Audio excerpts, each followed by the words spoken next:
So I made my first flat Earth video the other day, and apparently it struck a nerve. There's some guy named Nathan Oakley who apparently he's a flat earther. He's like one of their guys, and he saw my video and he got really mad about it, and has made a video in response. And has also apparently challenged me to a debate. And I mean, don't threaten me with a good time, big cat. I'm down. But let's go through his video first and just talk about kind of why it is that he's as full of baloney as we would expect.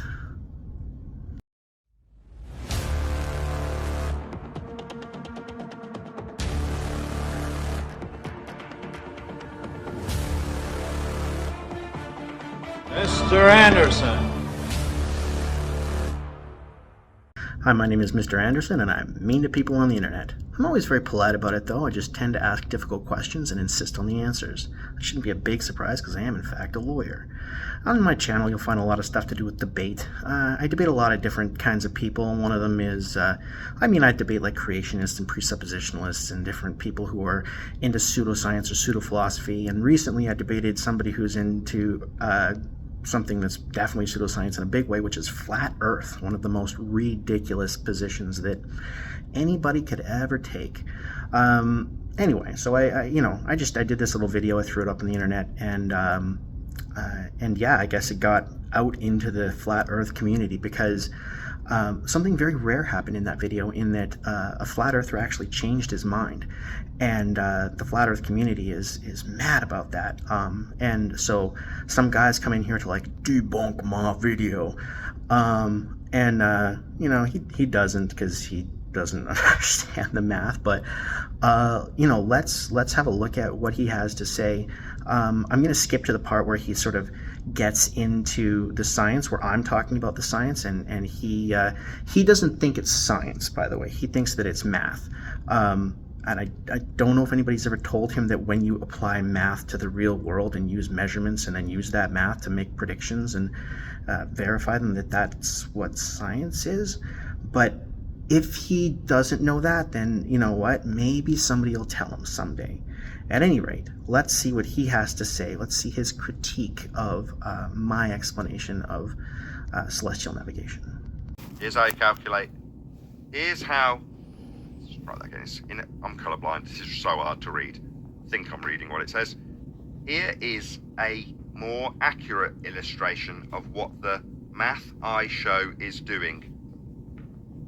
Okie dokie. It's a flat Earth. This is flat. Yeah, these are angles. This is flat. That's how it can be an angle. But that's actually not sufficient to completely calculate your position on the Earth. What, angles to stars? It's called celestial navigation. What are you babbling about? You need more than that, and you do need something that is truly called spherical trigonometry. Do you? There was me thinking you'd need an almanac and a good watch. And what happens if I take your almanac? See, this is what happens. This is where he falls down. Right here, right at the start. Because guess how the stuff in that almanac was derived? It was derived using this math. So without your almanac, which again incorporates the spherical math that you say doesn't exist, you're screwed. But the sphere guys, they're not. And that's the difference between us. So, yeah, you can't do celestial navigation without this spherical geometry either embedded in your almanac or done from scratch. What you need is a flat map and where the star is above on a flat grid at a particular time. Let me explain. If you go out tonight, wherever you may be at whatever time, and look directly up at the sky, there's a good chance there's going to be a star at what is known as your zenith. That is to say that the star's directly above your head. If you drew a line along the ground and then a line up perpendicular to it, 90 degrees, directly through your head, that is your zenith. So let's imagine, for the sake of example, that there's a star at 7 p.m. directly above your head tonight, wherever you may be. That is the star's ground position at that time. Now that information is in the almanac because we've spent thousands of years tracking the stars. And if that were true, that would be very interesting. But no, it's not true. All those observations that were used to derive all those ground positions for all those stars, that is just the position that an observer would need to be on the ground in order for that given star to be 90 degrees directly above his head at a given time. Those were all derived at observatories, where they used levels to make sure their instruments were flat, and they took very precise measurements. Because you need very precise measurements in order to have very accurate almanacs. And you can't get those precise measurements by traveling around the world and trying to find those GPs through trial and error. That's not how it was done. It was never how it was done. It was done with math, man. Just in case you guys were curious about this, I went and I looked up some more detail. And the first observatory which was established to do this was established in a place called Greenwich in England. And I'm sure you guys have heard that time, Greenwich Mean Time, right? That's why Greenwich Mean Time was used, is because the observatory that they used to calculate all of these objects, the times that they took those objects at, was Greenwich time, the time in Greenwich. That's why. That's a good reason that we know they didn't travel around the world and take those times at different times. They always refer to Greenwich time because that's where the observatory was, the first one back in the 1600s. And we didn't get good almanacs until the 1800s, by the way, because this is really hard math. It's really hard. But that's how it was done. And they're cyclical, so we know how the cogs turn and where they will be above at what time. Now there are very specific, for ease, navigation stars that you can pick out in the night sky and use this process with, bearing in mind that that star where you are at a different location to you, so you're a sailor at sea at 7 p.m. and they look in the almanac after measuring the position of the star that is directly above where you are at that time. That data is in the almanac. Actually be pretty unlikely that one of the navigation stars that they calculated all of these positions for in the almanac is directly above you at the moment that you need, because that's just not that likely. And so what you'd actually use is you would use 3 stars, and you would measure the angles to them and find out like how far away you are from the ground position of that star. And you kind of draw a circle on a globe. It has to be a globe. And you do that 3 times and you can get kind of a triangular box. And that triangular box will be, you're somewhere in that box within some kind of a margin of error. And the more precise your measurements are and the better your calculations are, the smaller you can make that triangle. And if if you really need to fudge the numbers, then you can kind of just draw lines on a flat map, but that's going to give you like a bigger triangle with a greater margin of error. Or if you try and actually do this with a flat surface and a flat sky, then your triangle is going to be in completely the wrong place. So that when a mariner measures the angle to that star and makes a note of the time, he can look up in the almanac where that star is above at that time. That's the useful information. He can then draw a circle of equal altitude on his flat map. Never draw a circle on a flat map.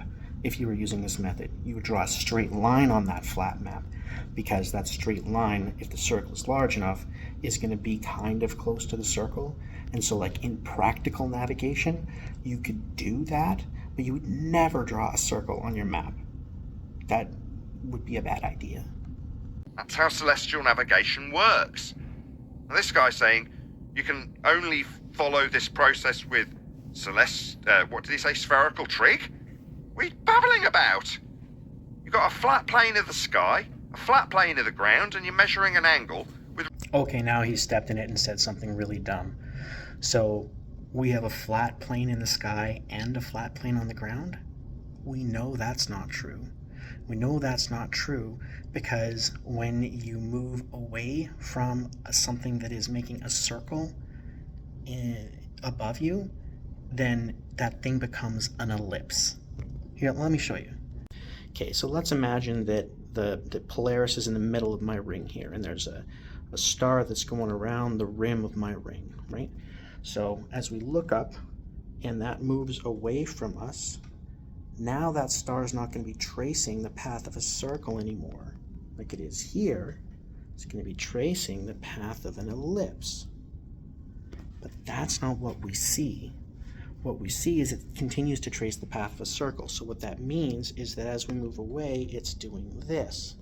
So it's always staying a circle. So it's above you, it's a circle, stays a circle. I'm talking about the orbit of the stars, all of them, that go around Polaris or the Southern Cross in the Southern Hemisphere. Either way, they stay circles, which means that they're moving in curves, not straight lines.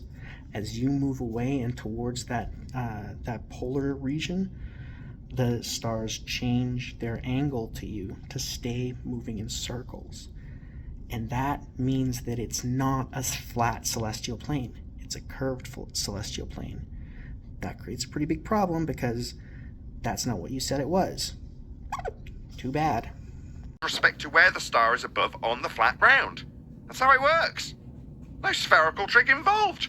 I mean, no matter how many octaves your voice goes up or how animated you get, that's not going to make the things that you're saying true, because they're not. Like, you're looking at a spherical triangle. They do exist. And yeah, they are involved. And it isn't a flat, it isn't a flat Earth. That's kind of the whole point. That's the whole point of this conversation. And it's not a flat sky either. Furthermore, spherical trig is an oxymoron. Trig. There's trig. Right? Putting your PZX triangles projected from hell through a sphere that you claimed was the protractor turning at 1 degree for every 60 nautical miles earlier doesn't make it so. We're not measuring angles from hell. I know it might feel like I was sent from hell to vex you, but I'm actually just from Canada. We're very nice here. Through a globe Earth protractor, we're measuring angles off the surface and then drawing circles with respect to those angles on flat baselines, on flat maps. That's why they're flat. They have to be to functionally match with the angles we measure off the flat Earth. I don't know if you know this, but most paper is flat. That's why maps are flat. That we function upon. That's how it works. Like in your diagram with a flat baseline. Now what he's actually got in this diagram undoubtedly is a tiny little globe Earth protractor that is not the equatorial plane vast in nature in the diagram, with angles to the stars, with GPs on a flat baseline. Let's have a closer look at that diagram ourselves, shall we? Here, look at this. Uh-oh. So it appears that M is the observer's geographical position on a globe, and that P represents the geographical position of the celestial body on the globe. So what we're looking at here is a globe. Looks like it's not a tiny dot Earth in the middle of it. Looks like that curve the triangle is being drawn on, that's the Earth. Oh my goodness, it looks like this guy is actually drawing triangles on a curved surface. And you know what's even worse? It looks like the triangles are behaving differently than they do on a flat surface, because it looks like the triangle's interior angles are adding up to more than 280 degrees. Because that's how non-Euclidean geometry works. Okay, well, that's a problem for you now, isn't it? That's a problem for your whole worldview, because what you just said, very confidently, is wrong. Is just wrong. I mean, you know, you can imagine the diagram is different than it is, but we can all see that no, this is us figuring out how to draw a triangle on the Earth, and then using trigonometry trying to figure out where we are in that triangle. Sorry, buddy.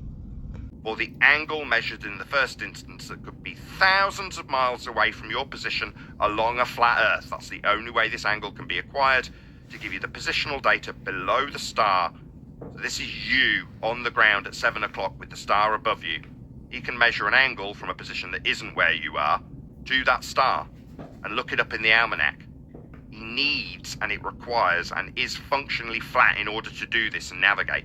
This is how our maps are made. This is how the latitude system is made. This is how Earth is measured. Except that it's not. In fact, you do use a level to when you're doing the calculation side of things. You won't measure off of the horizon, although you probably will in a practical setting if you're on the sea. But just as often, what you're going to do is in Greenwich, they would actually use like a mercury table to make sure that their instruments were perfectly level. And so that creates, and I know you're going to hate me using this word, and I'm enjoying that fact, that creates a tangent, which is a line, not even a plane, just a line that intersects the Earth, the spherical Earth, at only the point where the observer is standing. And in fact, that line doesn't have to actually be touching the Earth, just that if it were touching, it would be only at that one point. So you could do this on a mountaintop. You could do this, on a, wherever, right?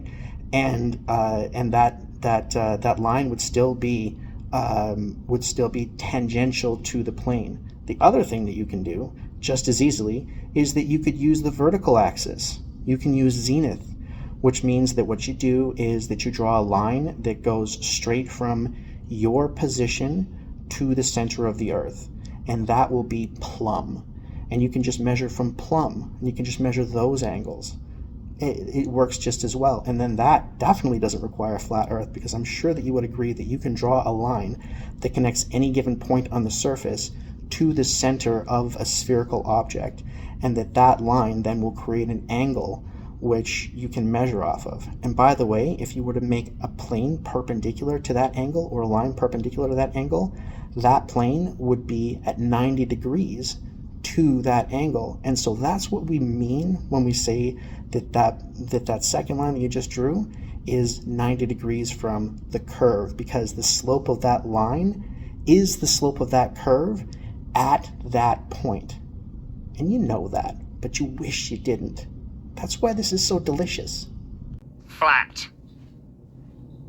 This is a spherical triangle, it says. Definitely read that. No, mate, there's no such beast as a spherical triangle. I hate to get remedial on you here, but it sounds like you need it. So let's just kind of go back to some real, let's do a real simple demonstration here. Listen, look at this. Is I'm going to put the protractor here, and I'm going to show you that if you put a protractor here on this, and you line up the 90 here, and I pull it back, you'll see that we have a 90 degree angle. It's pretty hard to see because of all the reflections, but there's a 90 degree angle here. There's a, and put it here.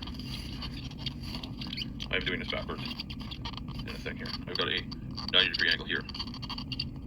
This is really hard to line up.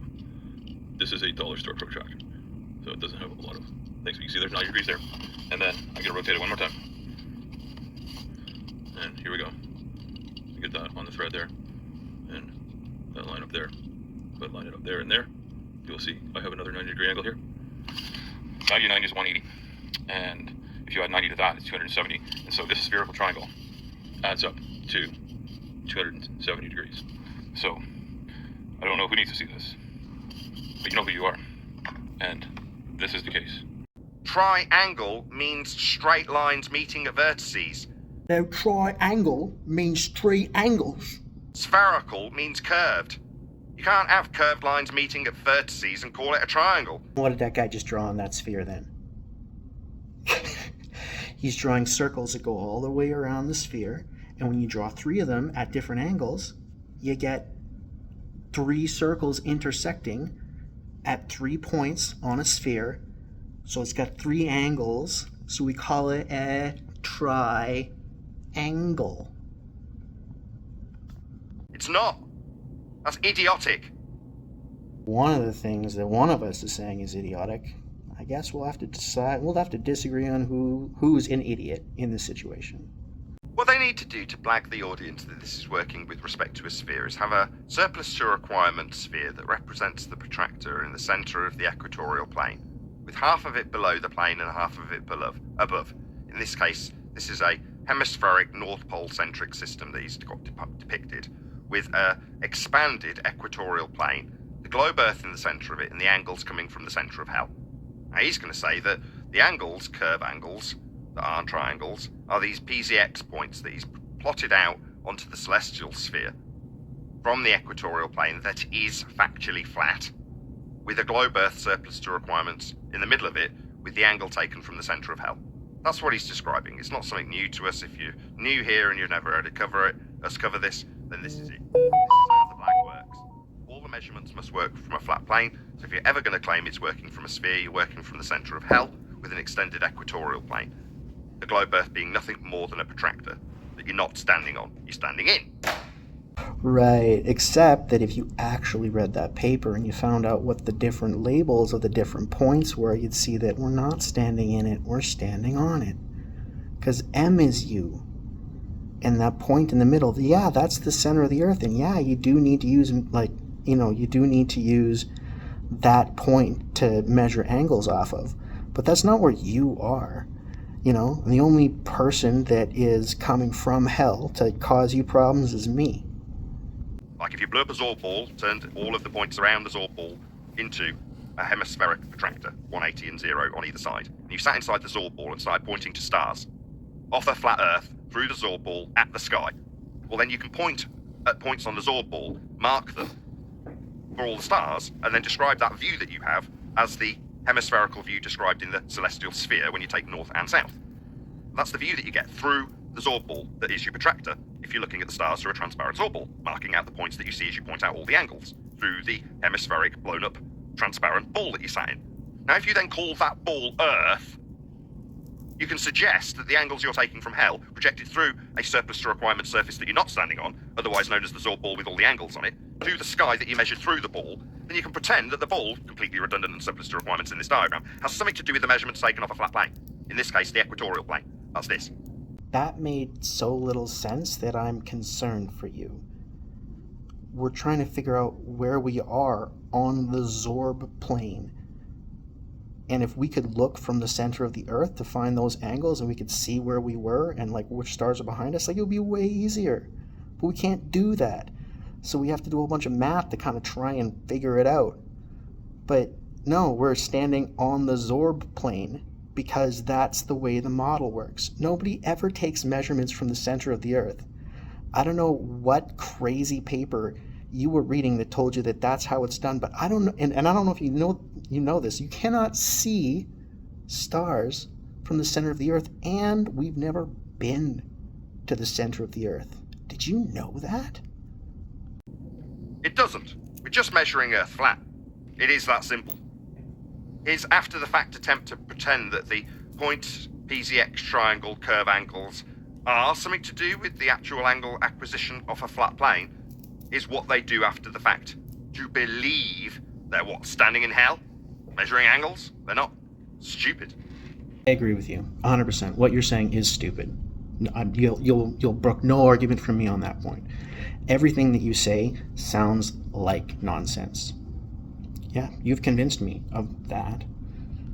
The stuff is actually much more complicated than the stuff I'm showing on that screen, and I'm going to link a paper in the description so you guys can see what the real math looks like, and it does have some diagrams and stuff too to sort of flesh it out. So yeah, we're very, very familiar with all of these uses of flat planes. Here's the flat plane for the angles. Here's the flat plane for the angles. Here's the flat plane for the angles. I mean, they call them various different names. Plane of the ecliptic, equatorial plane. They're all the same thing, though. Flat planes that are used for measuring angles. I feel like this video has become like, I don't know, a game of did you know that? But let's do another one. Like, did you know that not every flat plane that we use in geometry represents a flat Earth? There are other flat things, and you can draw straight lines and flat planes in your imagination, and none of those mean that the Earth is flat. There's flat things in the world that are not the Earth. Did you know that? And then transposing globes into that aren't actually used for anything other than pretending that they've got something to do with the angle measurement that's coming off a flat plane. Right. There's like one other thing that we do with those spheres, and that's where we try and figure out where the observer is on it. Described in these diagrams. We do measure Earth as a flat plane. We do get angles from it. We can plot those angles into models and then pretend that those models have a bearing on our reality. We can also pretend we're sitting inside those models with a globe Earth wrapped around us that we can then fantasize about standing on. Well, my. I mean, don't you have a very active imagination that doesn't correspond to reality? You know, good for you. I think these things are kind of boring, though. Maybe you should pick up, like, unicorns or dragons or something like that. Imagine that. That'd be neat, too. Be just as relevant. Rather than in.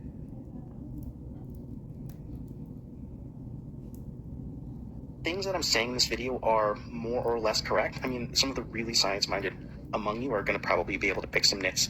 On this one, I'm probably... Yeah, we will, because it's not science, you're in a category error. Talking about angle measurements with respect to flat baselines. How is that science? I think measuring stuff is science. That's maths. So, obviously... No. Measuring stuff is measuring stuff. And then you can use those measurements to do math. And then if you construct theories that explain the world around you, then that's more close to like a definition of science. Science is really kind of more of a methodology, and it's a little more complicated than that, but it's not. Measuring stuff is not math at all. Math is an abstract discipline. Obviously, being a lawyer, you wouldn't know the difference between maths and science, would you now? Well, your statement wouldn't seem to be correct in this case now, would it? I mean, let's just rephrase that. You don't know the difference between maths and science. This is measuring things. Science is an assertion of cause and effect based on natural phenomena through experimentation based on hypothesis, otherwise known as scientific prediction. You wouldn't know that. You think angle measurements of a flat Earth are science, and that your vague pointing at some flat Earth models is going to be the science that people don't understand and they can download your references for. If you understood this stuff, you just explain it concisely like I did. Doing a better job than you are, but go ahead. You don't. We'll be getting some legitimate stuff wrong. You're welcome to kind of tell me about that stuff in the comments, but I will. You can't have curve angles. ultimately the stuff about the great circle and the tangent plane to measure angles and how the... Tangent plane? What, the flat Earth that we're measuring these angles from? Yeah, I'll tell you all about it, mate. Earth's measured flat. You'll need to be measuring it flat to create that model you just showed on screen a few seconds ago. Math only really works on a globe. On a globe? Why did you show your diagrams on a flat plane in a globe, then? If you want me to believe that your model of a globe only works on a globe, why are all your diagrams in a globe? Did you not notice what was going on in your diagrams in the globe with angles coming from hell? Calm down. Just because I'm showing everybody that you're wrong and making you look stupid is no reason to get angry. Were they a little bit too small for you to notice? Because I noticed. Because I'm very familiar with them. You seem to have taken a cursory glance and assumed because there's a globe Earth in them, that means we're measuring on the globe Earth? I mean, what I did was I actually read the text around it. I opened the paper and, I noticed that the points on the diagram corresponded to points on a sphere and correctly inferred that sphere was intended to be a globe from which we're measuring, which I pointed out to you now. I assume that you're going to go and read that paper now. I'm going to assume the best of you. So, I look forward to your response once you actually read that paper, and you can disagree with that math rather than the, kind of straw man that you hope or wish that it represented. No, you were measuring from inside it on these planes. That's how we actually measure things. We're not in hell.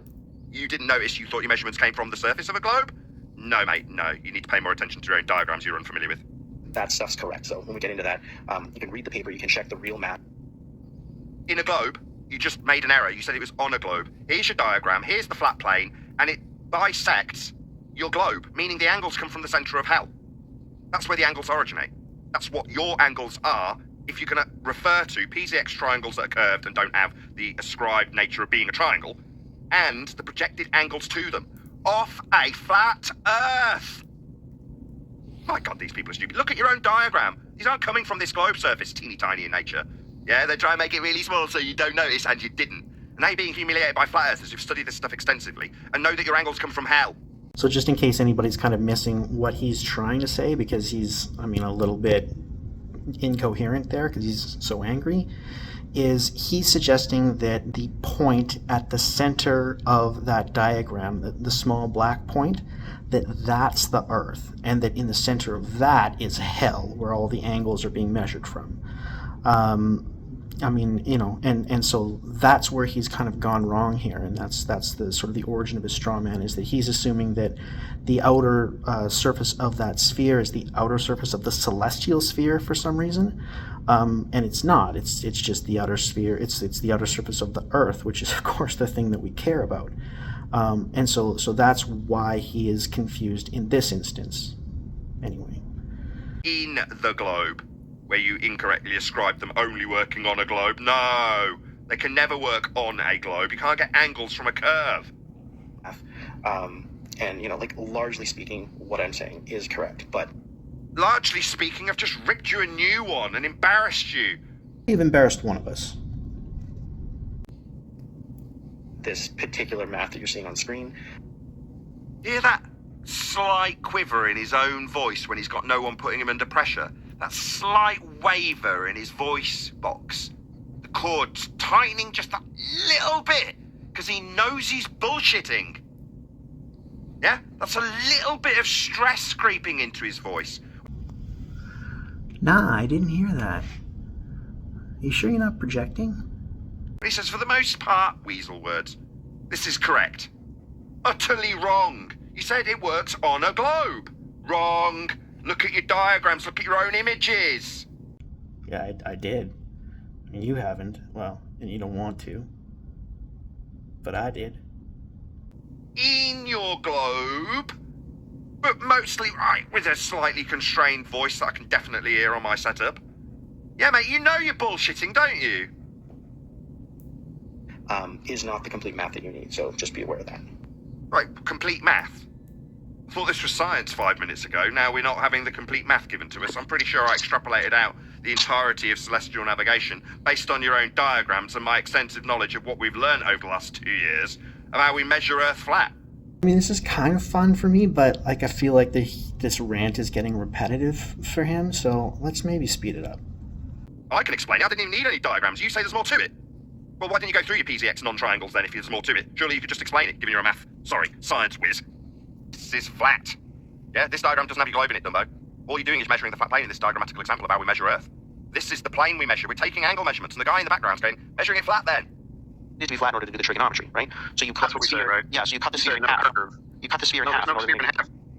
Just for clarity, the diagram that I'm showing. Just for clarity, he's pointing out, obviously in the 40 minutes we cut out, he's pointed out to you on multiple times that you have to measure it flat. And when he's reiterating that which you have confirmed, you're cutting him off. Yeah, I'm cutting him off, and now I'm cutting you off, because you guys just kind of say the same thing over and over again. Let's jump ahead and see if you got anything interesting to say.